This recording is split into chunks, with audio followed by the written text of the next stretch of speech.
Isn't it that the Imam sometimes would say to you and I, what is it that you and I are doing?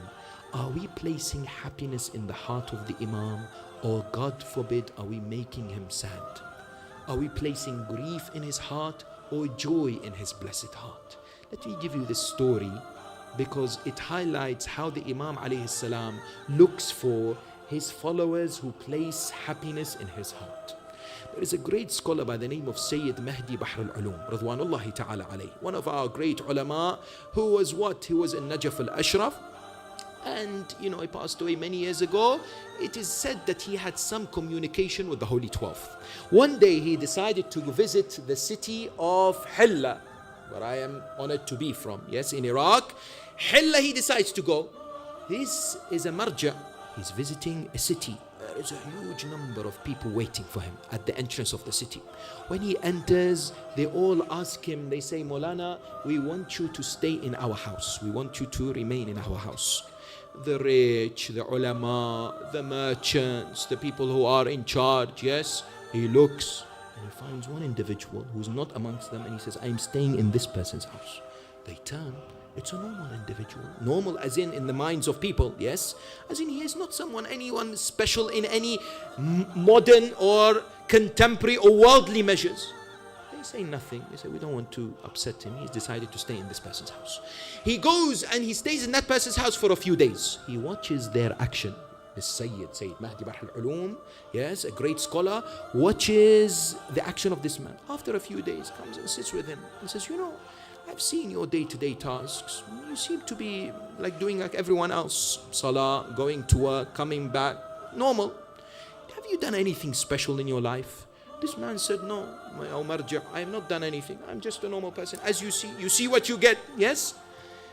Now, the marja says to him, Sayyid Mahdi says to him, but there must be something. Please think. Have you done something amazing in your life? He said, well, there is something, but I feel embarrassed to tell you about it. He said, no, tell me, no problem. You can confide in me. He said, Maulana, many years ago, I was looking to get married. And I found a lady who I thought to be a righteous, truthful, wonderful person for me to get married to. Everything was fine. There was the wedding ceremony. At night, I discovered something which made me enraged with anger. Yes? I discovered something that I thought is going to bring me or bring her much disgrace. I don't need to tell you what he discovered, yes?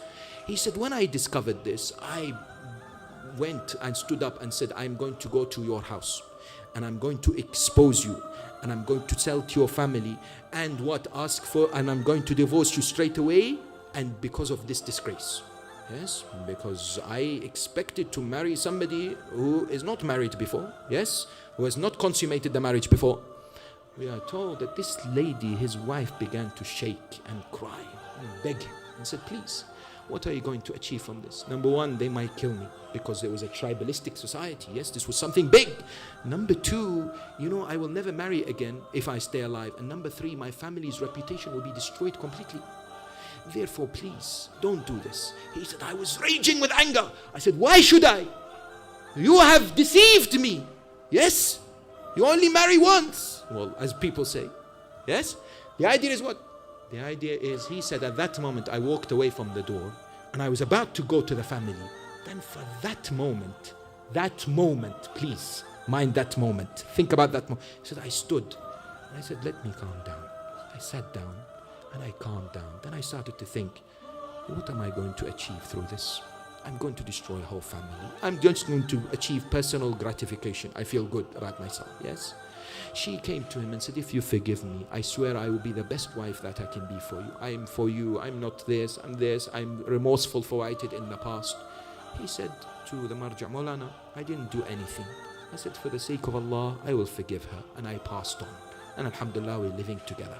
He said, as soon as he said this, Sayyid Mehdi Bahr al-Ulum stood up and said, that's it. I said, what is it? He said, don't worry. When he was about to leave Hilla, the scholars and everyone came to him and said, Maulana, we have to ask you, why did you stay in this person's house? Can you tell us?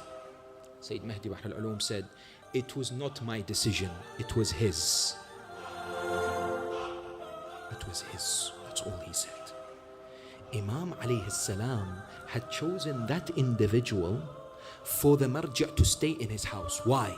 Because he had this moment that he could have either angered Allah subhanahu wa ta'ala or sought the blessings and the pleasure and the mercy of Allah subhanahu wa ta'ala. That moment Bani Israel had when Samiri came with the calf. They had that choice. That moment is the determining factor for the human being. Each and every one of us has that moment in our lives.